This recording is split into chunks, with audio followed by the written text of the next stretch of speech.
huduma ya ukombozi na uponyaji. Homina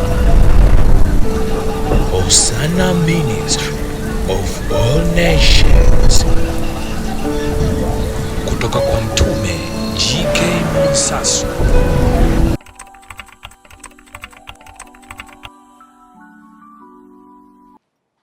Dhambi ni uasi. Unapoambiwa usifanye hivi, acha kufanya. Unapoonekana unalitenda lile ambalo neno la Mungu au Mungu ametukataza kama wanadamu chini ya jua, tunakuwa tumetengeneza dhambi. Kwa hiyo ili ukombozi, uponyaji na kufunguliwa kwetu kuweze kudhihirika katikati yetu, tukubali kubadilika kwa tabia yetu. Mungu si jengo, Mungu si dhehebu, Mungu sio dini wala sio Pentekoste. Yeye anajitambulisha katika neno. Tumeona ndani ya HIV unapewa vidonge ili viweze kusukuma siku za kuishi kwako, lakini ndani ya Kristo vidonge ni neno, ni Kristo mwenyewe. Ukikaa ndani ya Kristo katika kanuni arisi, hakuna HIV, hakuna kansa, hakuna changamoto yoyote. Watu wa Mungu, huu ni ukoo mpya, ukoo mpya, Israeli mpya, ukoo wa Mwansasu umeandaliwa baraka. Nini maana ya baraka? Ni kuzidi.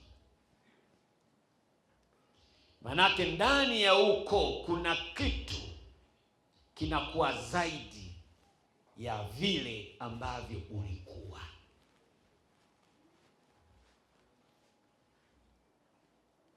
Ujumbe wa leo unasema watu walioteuliwa, jamii iliyoteuliwa, watu maalum walioandaliwa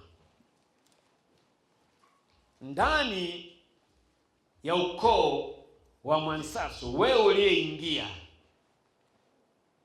umeteuliwa kuwepo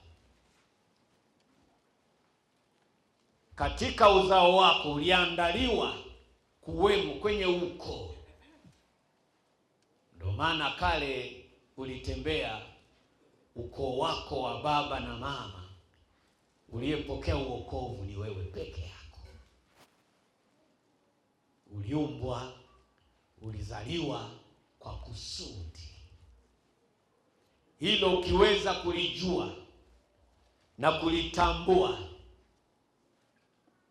utapokea mabadiliko makubwa sana. Na hayo mabadiliko yatampa nafasi Yesu ambaye ni Kristo wa urejeo, ili aweze kufanya kitu kwako. Watu walioteuliwa. Neno la Mungu linasema, zaidi ya yote iweni na bidii kubwa katika kupendana. Hilo ni neno la Mungu. Zaidi ya yote iweni na bidii. Watu wa Mungu, kumbukeni sanduku la agano linalotenda, linalofanya uponyaji na kukupa baraka zaidi ya ukoo ni upendo. Kwa hiyo ili uweze kudumu ndani ya ukoo mpya wa Mwansasu, zidi sana, fanya bidii kubwa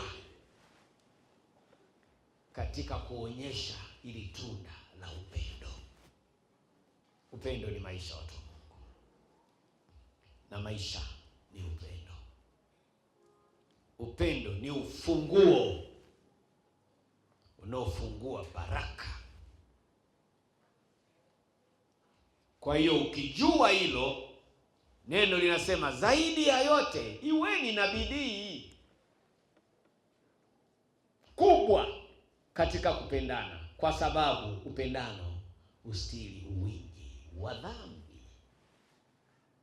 Kwa hiyo ili usitende dhambi, jitahidi sana kufunika na mfuniko unaobeba tunda linaloitwa upendo. Maanake usichoke. Na nile watu wa Mungu, kumbukeni Mungu aliyenituma anajitambulisha katika upendo, unyenyekevu na uvumilivu. Kwa leo hii katika huu ujumbe na hili neno inaonyesha kupendana, upendo. Ukifanya bidii ya kuonyesha upendo, unakuwa unamtangaza Yesu wa urejeo ambaye ni Kristo. Ni dawa kwako. Zaidi ya yote iweni na bidii kubwa katika kupendana, kwa sababu upendano ustiri wingi wa dhambi. Watu wa Mungu, tupendane.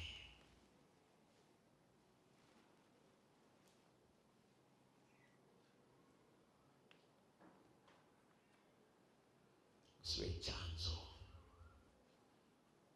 cha makwazo kwa ndugu na jamaa, kwa rafiki. Manake ukiwa ni chanzo cha makwazo kwa ndugu na jamaa na marafiki, tambua kwamba unakuwa unatengeneza dhambi. Kuna siku mtanielewa, hasa pale ambapo mnakuwa mmeamua kunisikiliza na yale ninayokufundisha ukaamua kuyatendea kazi. Mizigo itaondoka kwako. Kumbuka nimesema chanzo cha matatizo yote tunayoenenda nayo ni dhambi.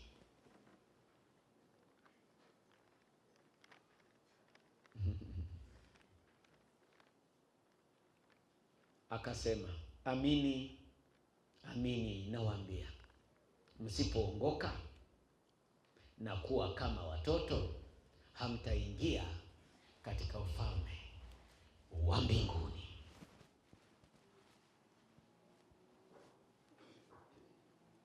Kumbukeni nimesema uokovu ni mabadiliko. Tuna neno muhimu sana nililolitumia kwa sasa hapa, kwamba akasema amini nawaambieni, msipoongoka. Neno ongoka, watu wa Mungu, ni kubadilika. Tusipoamua kubadilika, Mungu hatadhihirika kwetu. Kumbukeni tunaposema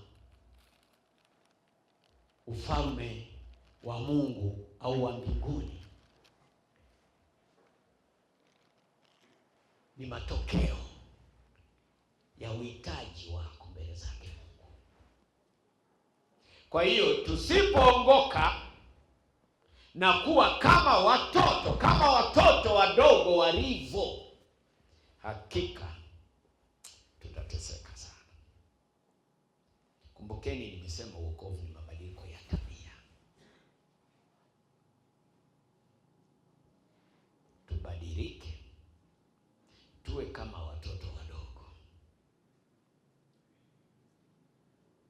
Tukiishi kama vile wanavyoishi watoto wadogo, maombi yetu yatajibiwa, magonjwa ulionayo yataondoka, vifungo vya muda mrefu vitakuachilia. Kwa nini? Umeongoka.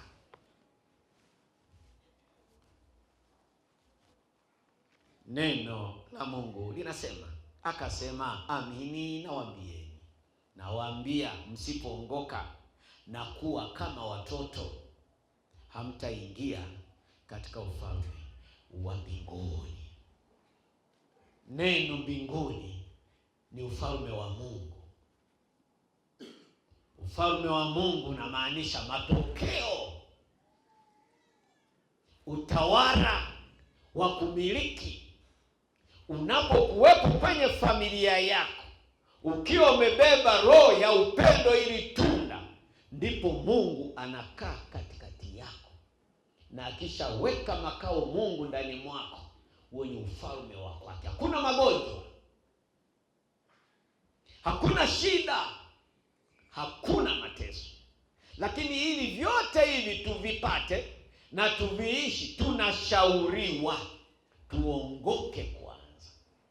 Kumbukeni, nimesema neno kuongoka maana yake kubadilika. Uokovu ni mabadiliko. Uokovu sio fasheni. Uokovu sio Pentekoste. Naomba mnielewe. Kuna watu leo hii wakiwa ndani ya Pentekoste wanajiona wamemaliza.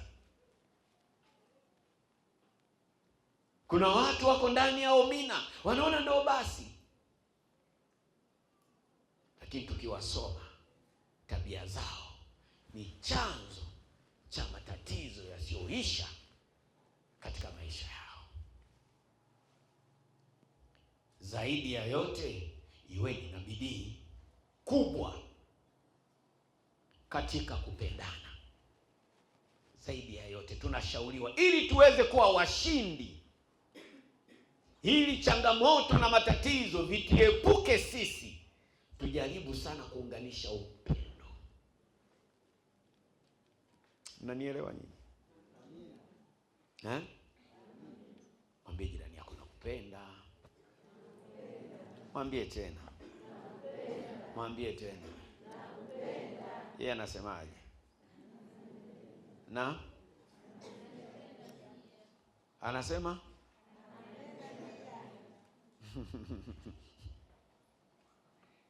zaidi ya yote, iweni na bidii. Tusichoke kuonyesha upendo katika ndoa zetu, katika familia zetu, katika jamii. Kwa nini tunaambiwa tusichoke? Maana yake kuna shida, kuna changamoto, kuna adui ambaye anawinda uokovu wako. Ili uweze kuwa mshindi, neno la Mungu linatuambia kabisa, zaidi ya yote iweni na bidii kubwa katika kupendana, kwa sababu upendano ustiri wingi wa nini? Wa dhambi. Kumbe tunatenda dhambi, shida ziondoki katikati yetu, ni kwa sababu tumekosa ili tunda la upendo. Upendo.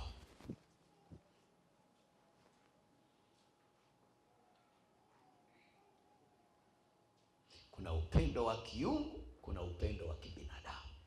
Na hubiri upendo wa kiungu.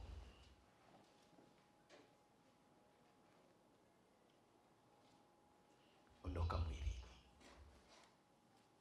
rejea rohoni. Kule rohoni utafaidi. Ili tunda linatokana na Kristo.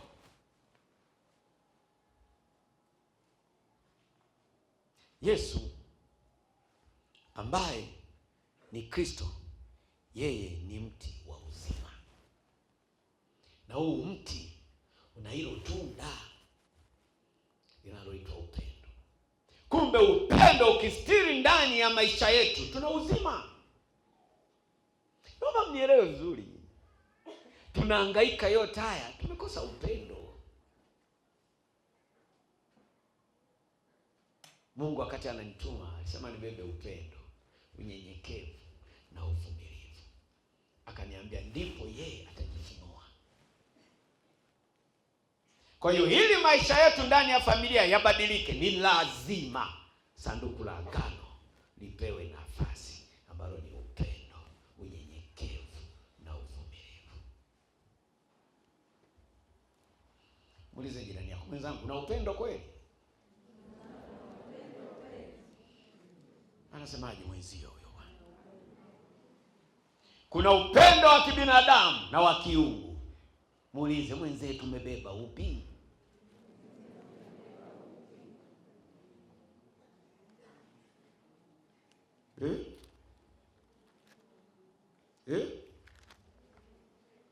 Mnanong'ona.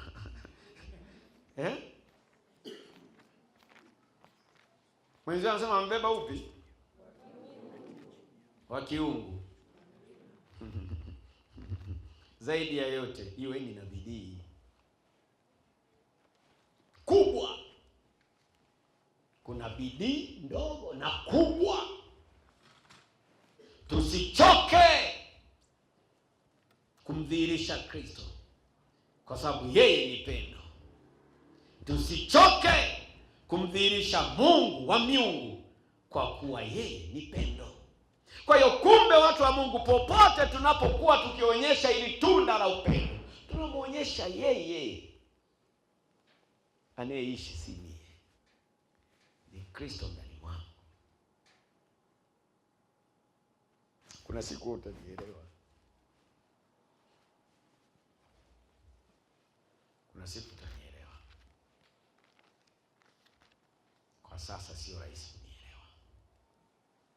Kwa nini hujaamua kubadilika?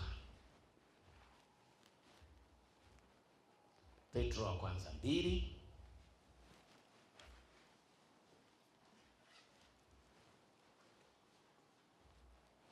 Petro wa kwanza 2 mstari wa kwanza.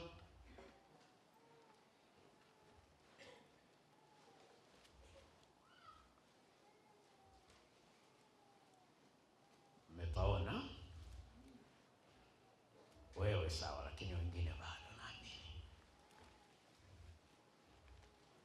Mmepaona watu wa Mungu? Neno la Mungu ndani ya Biblia linasema hivi: basi wekeni mbali uovu wote. Wekeni mbali uovu wote na hila yote na unafiki na husuda na masingizio yote. Weka mbali, achana nayo. Kumbukeni, nimesema uokovu ni mabadiliko ya tabia. Mmeokoka, mko ndani ya umina, ndani ya Kristo. Hizi tabia mnaziishi. Hutamwona Kristo. Mungu wa mwanzazo hata siku moja. Tateseka sana. Tateseka sana. Tateseka sana. Machoni unaonyesha huko pamoja na mimi, lakini kumbe moyoni mwako sivyo. Basi wekeni mbali uovu, acha dhambi, acha matendo mabaya. Ndio maana yake wewe umeokoka, ndio maana ya mabadiliko. Kwa nini unarejea kule kule? Kwa nini unaonekana vile vile?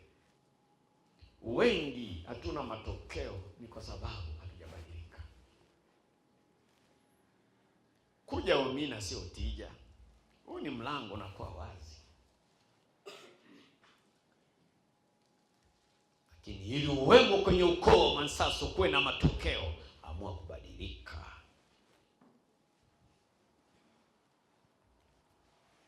Basi wekeni mbali uovu wote na hila na unafiki na husuda na masingizio yote. 2, kama watoto wachanga waliozaliwa sasa, yatamanini maziwa ya akili yasiyogoshiwa.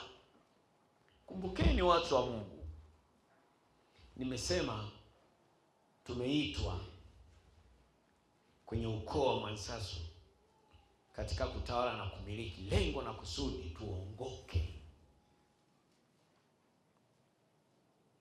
Kumbukeni nimesema hili neno linabeba kwamba kubadilika.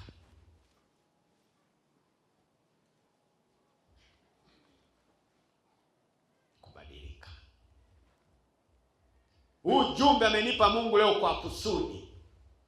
Watu tumetoka kwenye koo za kwetu za kimila,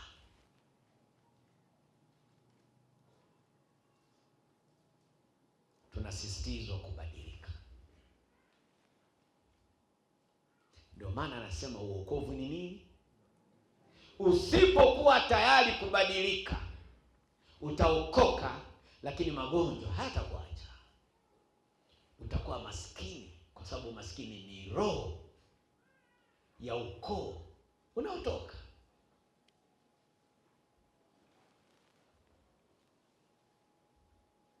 Kubali kuongoka kama watoto wadogo, kubadilika. Watu wa Mungu, kanisa linashindwa kumdhihirisha Kristo kwa sababu watu hawajawa tayari kubadilika tabia. Dhambi za kila aina. Umeokoka huko humu unatenda dhambi. Watu ni wazinzi, watu wasengenyaji, wako humu namuona humu, na kila siku anasema Yesu ni Bwana. Wako humu sana huku, wazinzi sana, wasengenyaji. Kwa mkombozi amekuja kwa ajili ya uzinzi, mkombozi amekuja kwa ajili ya usingiziaji tu. Badilika. Tunakemea dhambi ni kwa sababu sio asili ya huyu Bwana wetu Yesu ambaye ni Kristo.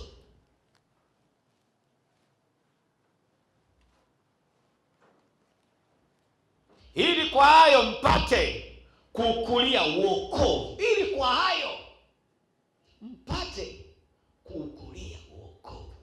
Kumbe uokovu halisi unajengeka ndani mwetu kwa kutazama mabadiliko ya tabia. Watu wa Mungu, kanisa bado mko hapa, tabia mlizonazo sizo.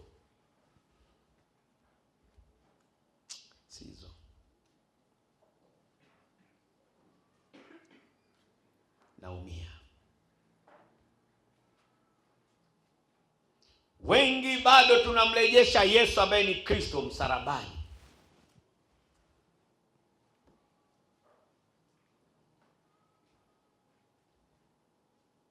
Mwambie jirani, kubadilika bwana. Mwambie tena. Kwa hiyo ili tuweze kuukulia uokovu, maana yake tuweze kufanikiwa, tukubali kubadilika kwa tabia. Kumbe kanisa linashindwa kusonga mbele ni kwa sababu hawajawa tayari kubadilika kwa tabia. 3, ikiwa mmeonja ya kwamba Bwana ni mwenye fadhili. 4, mwendeeni yeye, jiwe lililo hai. Mwendeeni yeye, jiwe lililo hai. Ni msingi. Watu wa Mungu, ukibadilika hakuna adui atakayeingia kwako. Ndoa yako utaona ina amani, biashara zako zitafunguliwa. Kwa nini? Yupo Kristo, ni jiwe kuu la pembeni, ni mlinzi. Kwa Mwansasu ni Israeli mpya, imezungukwa na hili jiwe kuu la pembeni, ni msingi imara.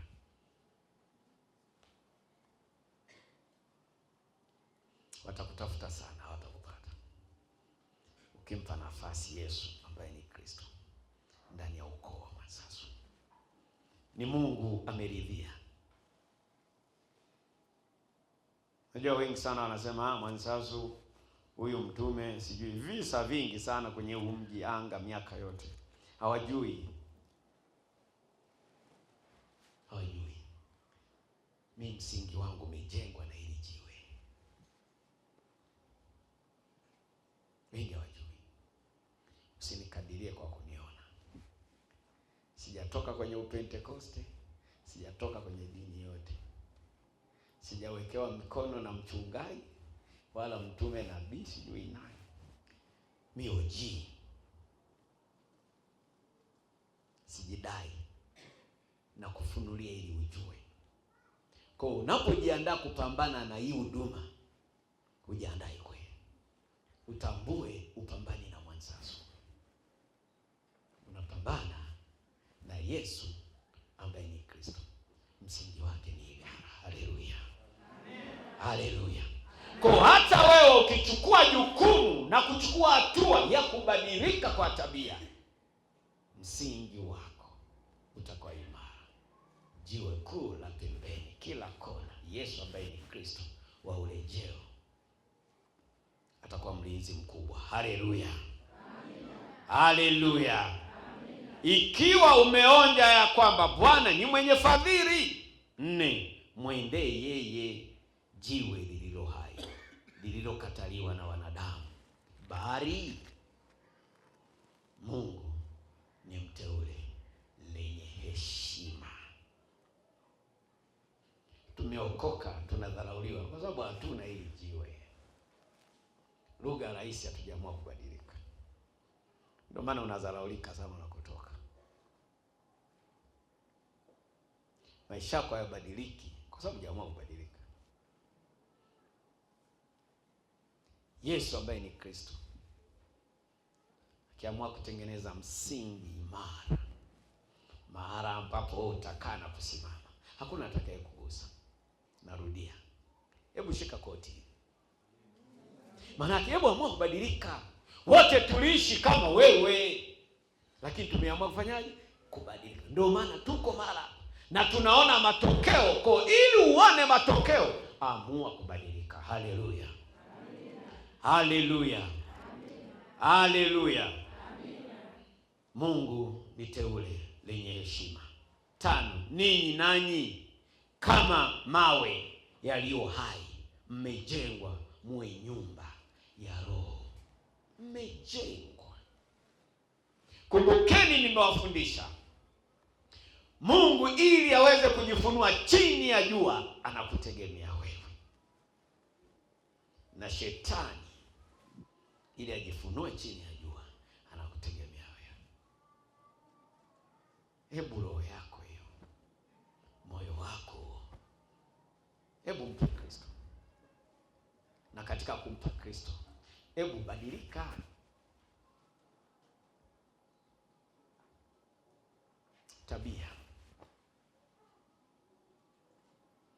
Tabia. Watu wa Mungu, wokovu ni mabadiliko ya tabia. Tabia za asili. Uzinzi ni roho ya ukoo unaotoka. Kuna watu ni wazinzi ukoo wanaotoka, lakini sio walevi. Kuna watu ni walevi lakini sio wazinzi kutokana na ukoo wanaotoka. Hayo masengenyo, kinywa kifundi, ni ukoo wako. Sasa wewe, Kristo sio asili yake.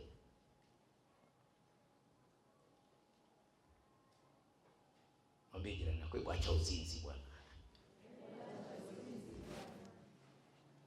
Anasema ameacha.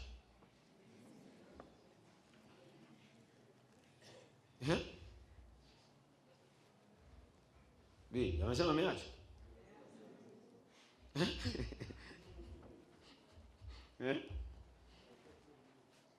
Anasema ila mwashirati.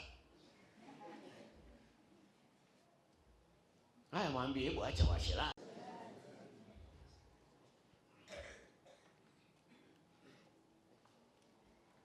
Mwambie tena acha mwashirati. Huyu aache uzinzi. Huyu aache washirati. Yaani namaanisha, simesema wengi wamesema mimi sio mzinzi.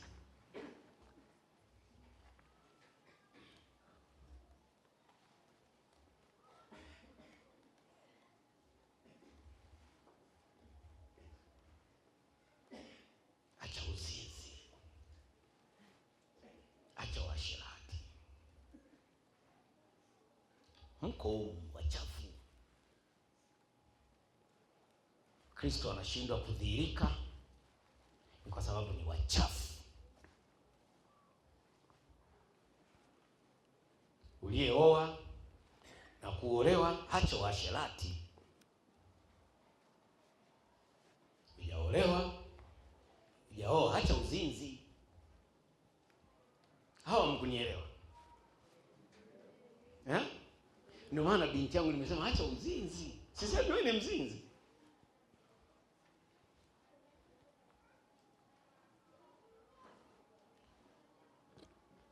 Neno la Mungu alijaye kusema kwamba ikwepe zinaa. Inasema ikimbie zinaa. Ikimbie zinaa. Mwambie jirani yako ikimbie zinaa.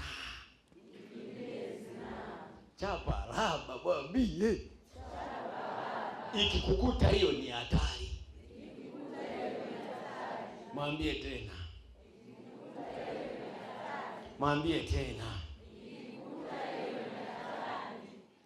Utasikia mtume nini? Nimebutuliwa.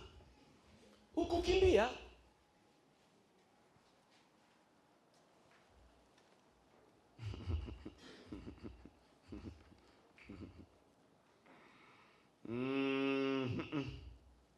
Ninyi nanyi kama mawe yaliyo hai, mmejengwa muwe nyumba ya Roho, ukuhani mtakatifu. Ukuhani, uokovu, tembea kwenye utakatifu.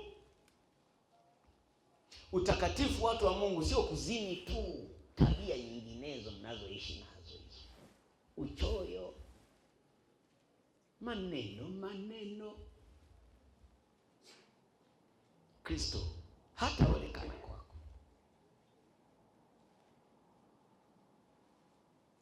Roho Mtakatifu anakaa palipo patakatifu.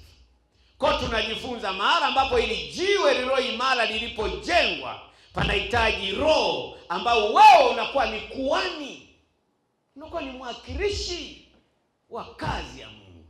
Wewe ni utambulisho. Kuwa omina ni utambulisho. Kuna tabia ziko mitaani za wanaomina zinatisha. Inatisha, kila siku mbende. Badilika.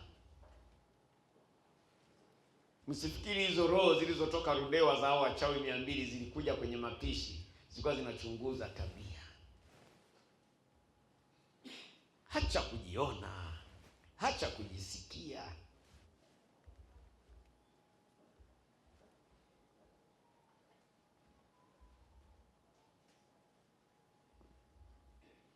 Mbona nakuacha kujiona bwana?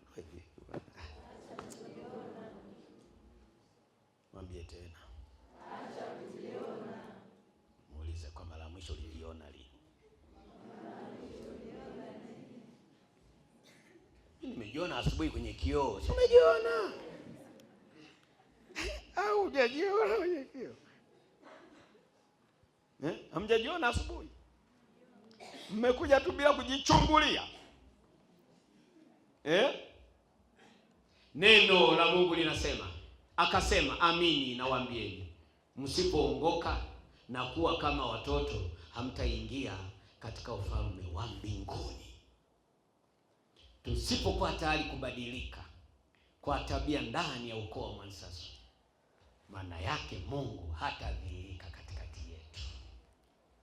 Zaidi ya yote, iweni na bidii kubwa katika kupendana, kwa sababu upendano ustiri wingi wa dhambi.